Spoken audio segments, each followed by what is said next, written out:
ओम नमो भगवते वासुदेवाय नमो नमः। आज 69वां अध्याय देव श्री नारद जी का भगवान श्री कृष्ण की ग्रहचार्य देखना।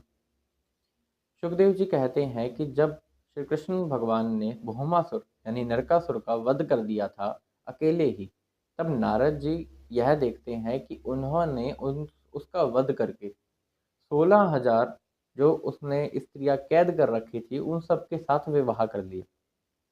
अब उनके साथ विवाह करके वह किस प्रकार से उनके साथ रह रहे हैं वह यह देखना चाहते हैं।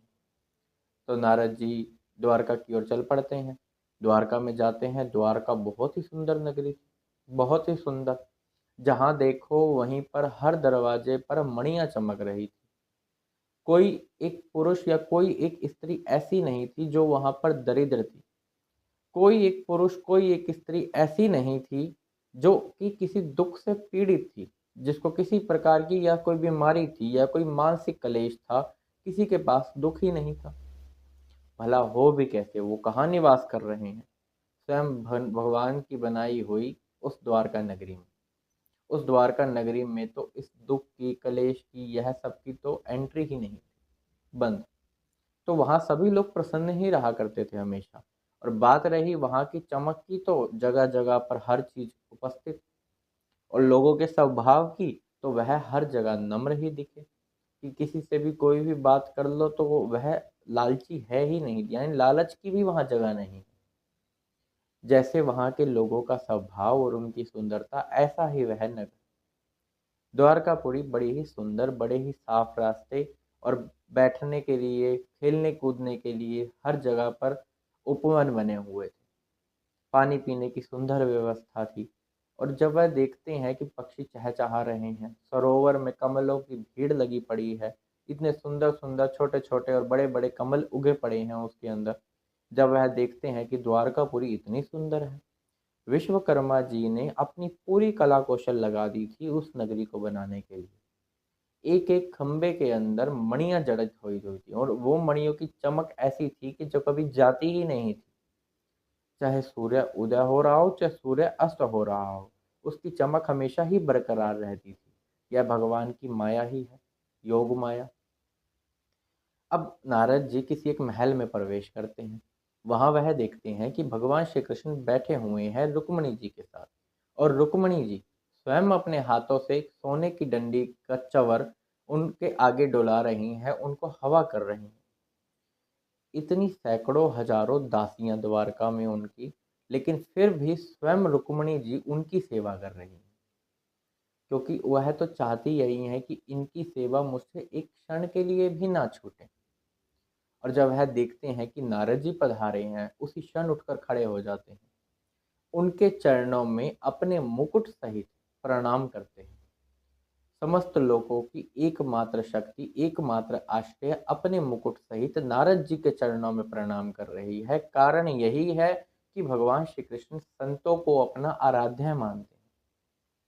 जो उनके भक्त होते हैं उनकी चिंता उनको हमेशा ही रहती है कि मेरे भक्त पर किसी प्रकार का कोई कष्ट नहीं आना चाहिए, मेरा भक्त कहीं मुझसे अलग नहीं होना चाहिए।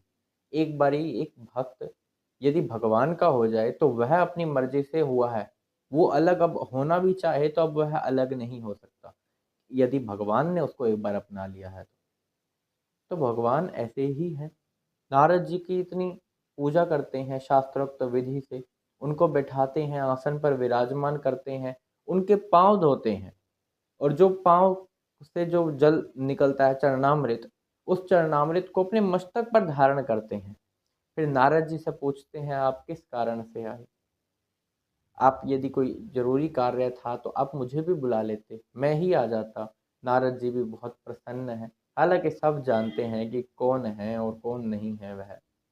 फिर भी उनके सामने बहुत ही नम्र स्वभाव से उनकी बहुत ही सुंदर स्तुति करते हैं कि भगवान आप ही स्थिति और प्रलय करने वाले हैं।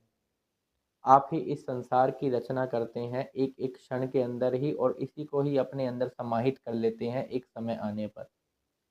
यह जो आपकी योग माया है, ब्रह्मा आदियों के लिए भी अगम्य है। इस प्रकार बहुत ही सुंदर स्तुति करके वह निकल पड़ते हैं दूसरे महल की ओर। अब वह दूसरे महल में पहुंचे तो वह वहां देखते हैं कि वह तो अपने बच्चों के साथ लाड़ दुलार कर रहे हैं। फिर वह किसी दूसरे महल में पहुंचते हैं तो वहां देखते हैं कि वह वो अपनी पत्नी के साथ कोई हंसी मजाक कर रहे हैं, वहां पर हंस रहे हैं। अब जहां जहां वह जाते, भगवान उनके सामने अनजान बन जाते। ऐसे कहते, अरे नारद जी, आप पधारे हैं, आइए विराजमान होइए, आसन पर बैठिए। ऐसे दिखाते कि जैसे अभी ही मिले। आपका किस कारण से आना हुआ? आप अब आए हैं तो हमें कोई ना कोई आज्ञा देके ही जाइए, हमें सेवा का अवसर प्रदान कीजिए, इस प्रकार कह रहे हैं। और ऐसे ही नारद जी एक महल से दूसरे महल, दूसरे महल से तीसरे महल, यूँ चक्कर काटते जा रहे हैं और उनकी जो आश्चर्य की सीमा है वह तो पता नहीं पार कर गई है। हैरान होए जा रहे हैं, विस्मित हो रहे हैं कि यह क्या देख रहा हूँ मैं। कहीं पर तो श्री कृष्ण अपने बच्चों को नहला-धुला रहे हैं, कहीं पर श्री कृष्ण अपने बच्चों का विवाह तक कर रहे हैं, कहीं पर विवाह होए-होए बच्चों को अपने घर पे बुला रहे हैं, कहीं कोई कुआँ बनवा रहे हैं, कहीं पर यज्ञ कर रहे हैं, कहीं पर सभासदों को ज्ञान दे रहे हैं, कईयों पर उनकी रक्षा भी कर रहे हैं, कहीं सभा में ऐसे ही घूम रहे हैं, कहीं नगर में ऐसे घूम रहे हैं कि द्वारकावासी सब सकुशल तो हैं ना। कुछ जल क्रीड़ा कर रहे हैं। तो इस प्रकार वह श्री कृष्ण को अलग-अलग कार्य करते हुए हर महलों में देखते हैं। और हर महलों में उन 16,000 से भी ज़्यादा रानियाँ और ज़्यादा महलों के अंदर श्री कृष्ण हैं। और श्री कृष्ण सबके साथ अलग-अलग प्रकार से व्यवहार कर रहे हैं। इसलिए पिछले अध्यायों में भी ऐसी बात कही गई थी कि उनकी जितनी भी पत्नियाँ थीं, सब की सब अपने आप को परम भाग्यशाली मानती थी। कारण यही कि वह यही सोचती थी कि भगवान श्री कृष्ण हमेशा मेरे ही साथ रहते हैं। लेकिन नारद जी उनकी योग माया को देखकर एक बार तो विस्मित होते हैं, लेकिन फिर उनकी योग माया को पहचान जाते हैं। क्योंकि है तो नारद जी भक्त श्री कृष्ण के। जैसे ही वह श्री कृष्ण को देख रहे हैं, बहुत आनंदित भी हो रहे हैं कि इनकी ये जो करनी है, इसको तो कोई जान ही नहीं सकता। यह जो करते हैं, यह पहले जानना असंभव है।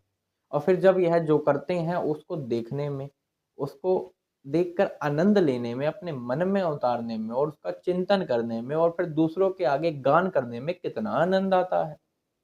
बल्कि यह सुखदेव जी भी कहते हैं कि यह जो उनके यश हैं, इनका यदि कोई गान करता है, कोई पान करता है, तो उनकी बड़ी ही प्रेम में भक्ति हो जाती है, वो भी श्री कृष्ण के चरणों में। यह भी बहुत दुर्लभ है।